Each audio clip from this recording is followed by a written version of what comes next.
Hello everybody, it's Mike Levin on Wednesday, February 17th, 2021.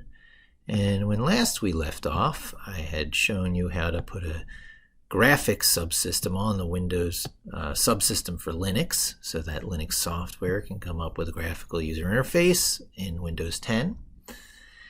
And in showing you that, I showed you a bit about my workflow, where stuff moves from local Jupyter Notebook into a local Linux-like system onto a headless Linux system in the cloud. And the files really get moved around using GitHub. And to use GitHub without losing your sanity by providing usernames and passwords constantly, you need to set up the identity of your machine with your SSH keys. Now, this is something on Windows that you can do under PowerShell. PowerShell is a smattering of utilities that Microsoft threw in with Windows because Windows is not Unix/Linux, and they needed a place to put it, and that stuff didn't live well under the old-fashioned DOS command prompt. But having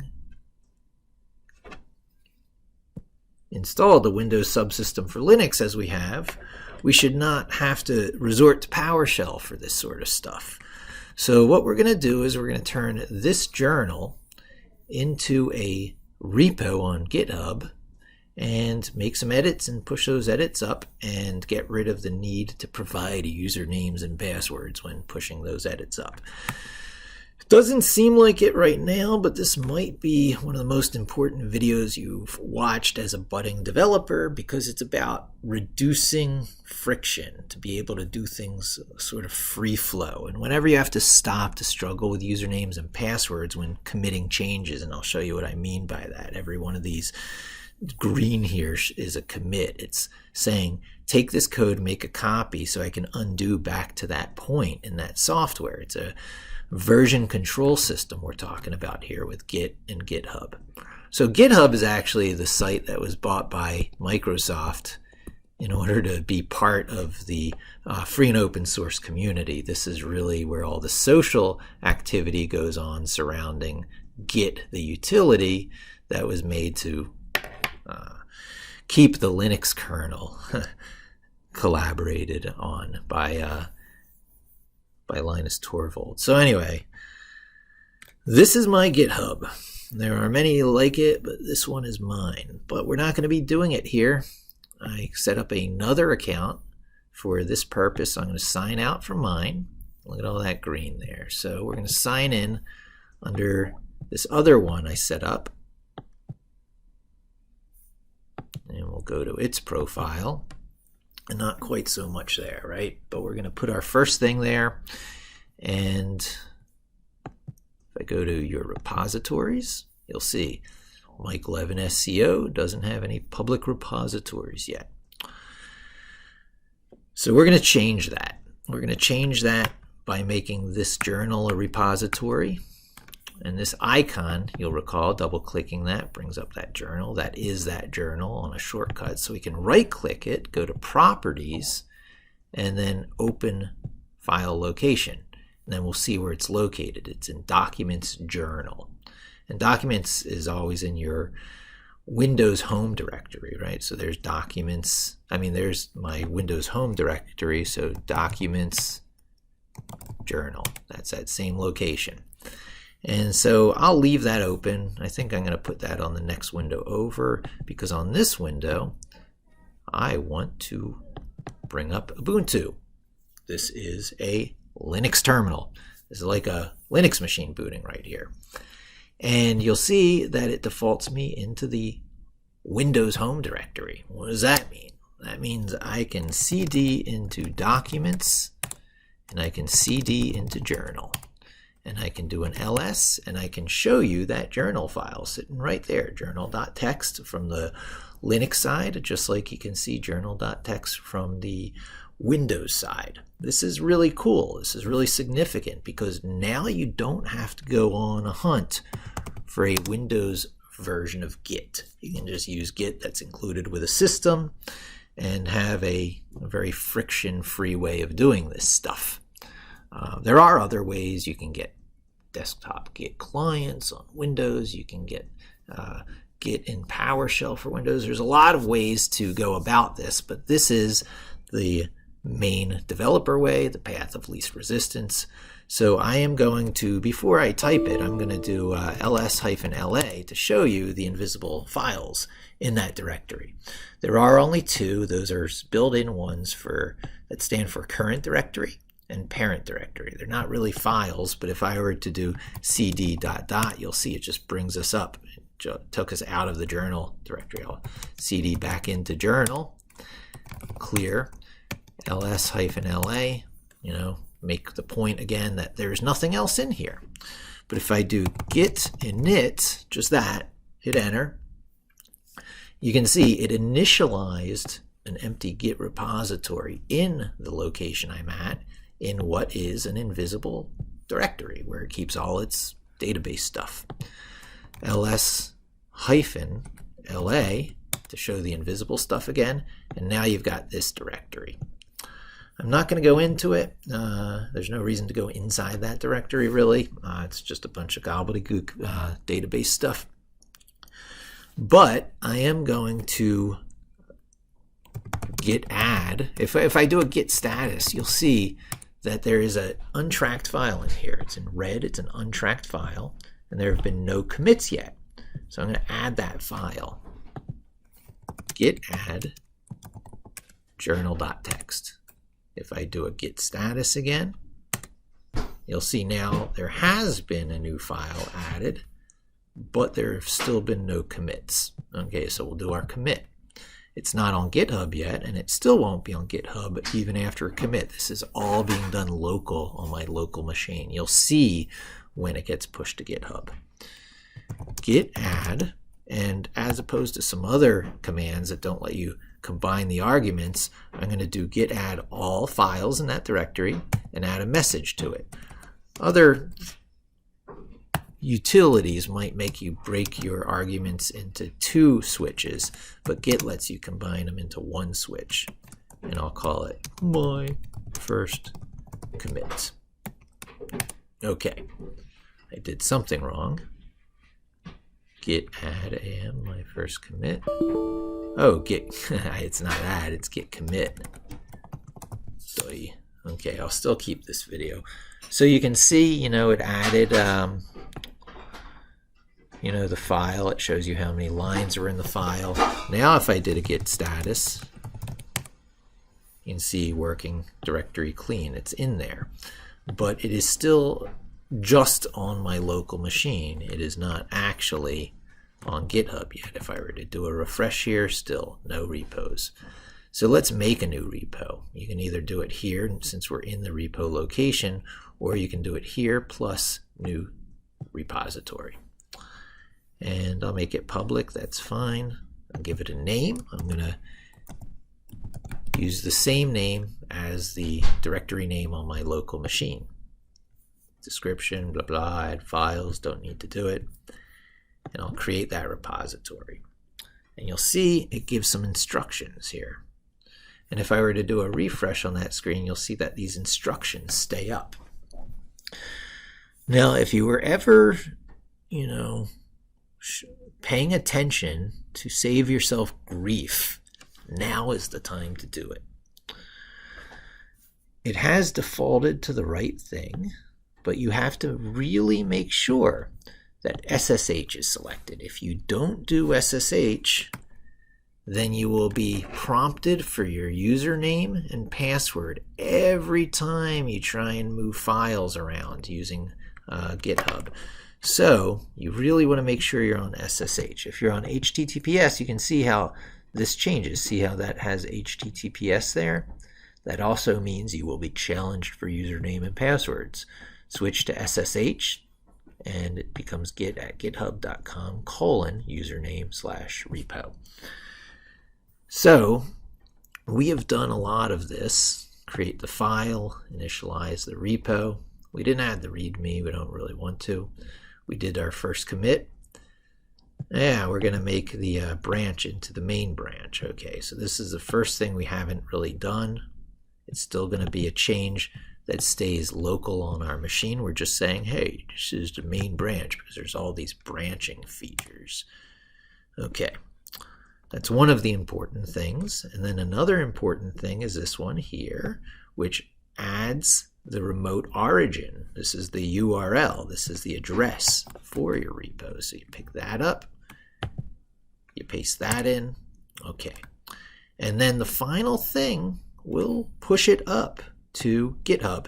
Now, I will make the point that this is the only time you'll have to say anything after the push command, right?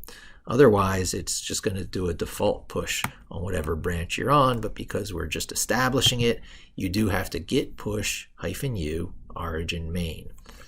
And remember, before I hit enter, if I do a refresh here, still the instructions. But I hit enter, you'll see the network. Oh, okay. Well, this is the challenge, right? Permission denied, public key, right? If I had used HTTPS here, the other version of this address, it would be challenging me for the username and password. But here, it immediately fails, knowing that the public key is not set up. Let's set up a public key. Okay, the command is called Ssh Keygen. Okay, so I'm going to be teaching you Ssh Keygen. This is something that is in PowerShell on the old-fashioned Windows side, but why use that when we've got Unix right here, Linux?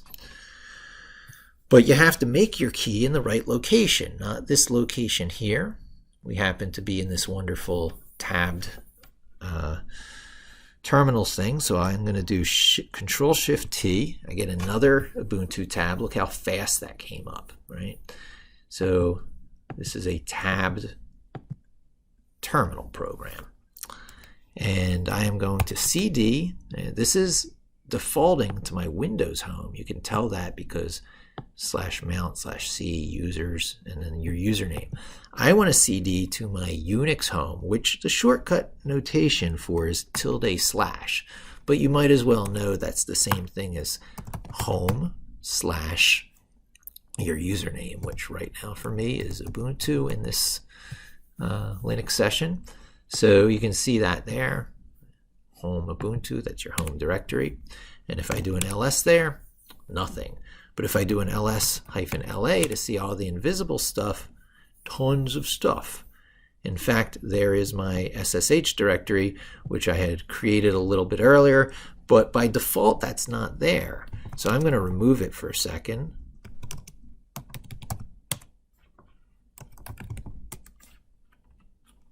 And this is a little bit more like what you're going to see when you bring it up for the first time. And you may have to make that directory, mkdir.ssh, okay, in your home directory. So again, it's now there. If we were to do that ls-la, you can see it's there now, whereas before it wasn't. We're going to cd into it. I'm going to clear the screen, it'll be less distracting, and I am going to do Ssh Keygen. There are options, but I'm not going to use them. You don't really need to. Okay, for increased security, you might like to, but for the purpose of this demo, I'm not. I'm going to be deleting these keys after this demo. I'm not really using them, so it's safe for me to show you them. I ls what just got created in that SSH directory. Remember, I created that directory just now, so it was empty. Now there's two files in there. There's your private key. There's your public key. The private key is a bit bigger, the public key is a bit smaller, and the public key is the one you give out to sites like GitHub for this purpose. But I can show you using the command called less. I'll show you the private key first. That's what a key looks like, an SSH key. And I'll show you the public one. It's a lot shorter, see? But that's the one we're going to have to copy.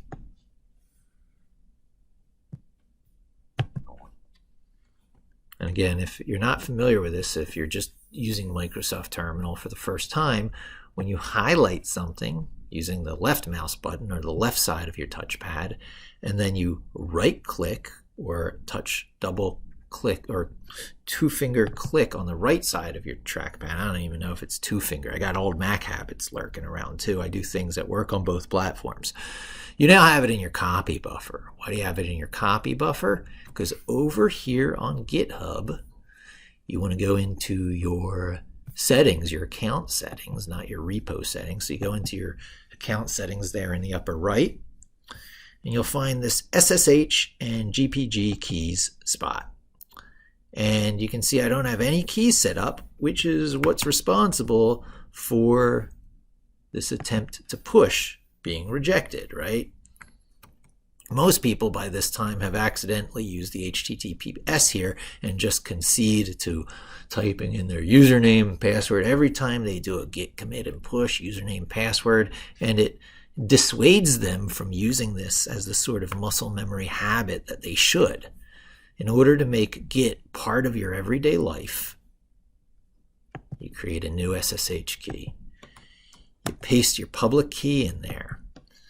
WSL2 key. WSL2. Yeah, that's, won't get hung up on names. Add SSH key right there. Now, we will get one challenge when we try and do this push, but we simply answer yes to that challenge. Again, I'll clear it so it's not so confusing. But I was about to do my first push using that extra -u origin main. And there is our challenge, which we get because we put a key in place. If the key were not there, we would not be challenged. It would just say, forget it. And so this is the operating system's way of saying, are you sure you want to do this? It's going to put something on the drive, blah, blah, blah, blah. So we hit yes, and there you go. That's the network communication. It just pushed up the journal.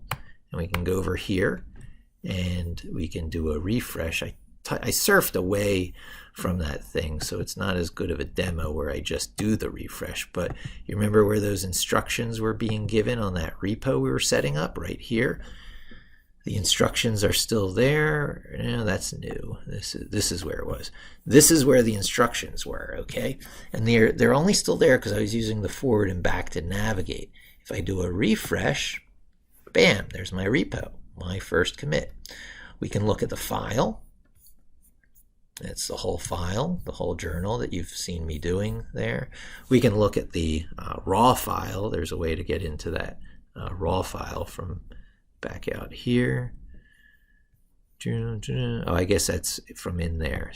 Yeah. I don't even think they give you the raw file. Oh, there it is. Yeah, okay. So this will look familiar. See that? Looks pretty familiar, like from right up here. Same thing. Okay. Or you can see the little bits of changes that were made in the file on each commit by clicking this other guy here. And it's all green because it's all new. But let me make a change.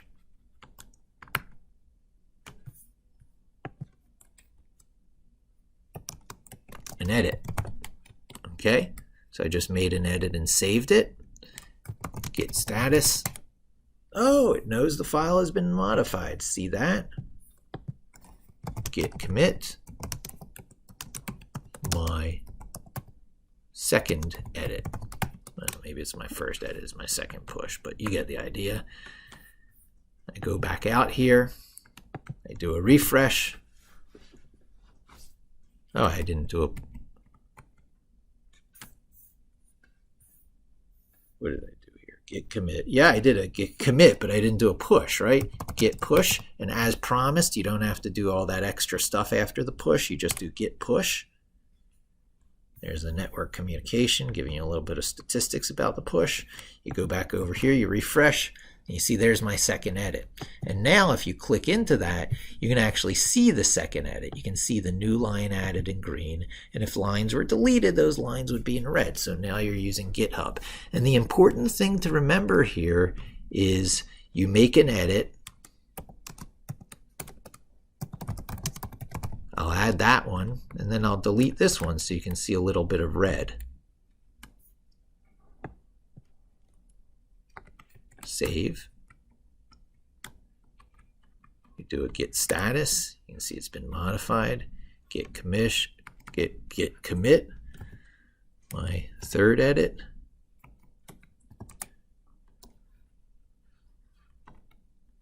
Git push. And no password challenge, right? This is the friction-free part that I'm talking about. So you edit, you commit, you push, and it becomes very, very natural. Go back out to the main repo, click back in, and now you can see one line deleted, one line added. And this is a great way to keep track of, have an ultimate undo. It's great for any software you're making, but it's also great for personal journal. You make it a private repo, you update it, you have an edit by edit history. If you wanted to delete out large chunks, it's still there in the repo. There's 1,000 reasons to use Git, including software deployment. It's a rudimentary CI, continuous integration and deployment thing. The GitHub site has hooks so that a lot of this can be automated, but that's really what I wanted to show you. Just as a recap, your directories are in common between your Linux side and your Windows side. This has a equivalent location in your home directory, documents, journal. On your Windows side, it's easy to get here on the Linux side, and because you have tools like Git on the Linux side, you can turn it into a Git repo real easy. And when you want to have an easy time on GitHub, it's important to use that keygen to make your public and private keys inside your .ssh directory in your home directory, which you have two. You have a Windows home, you've got a Linux home, and you might want to put the same key in the .ssh locations on both. What the heck am I talking about? Well, here is your Windows home, and yeah, there you go. Hidden files are being shown. And known hosts, that's what gets created when you connect to a computer for the first time. It now knows it. And I can show you that over here on my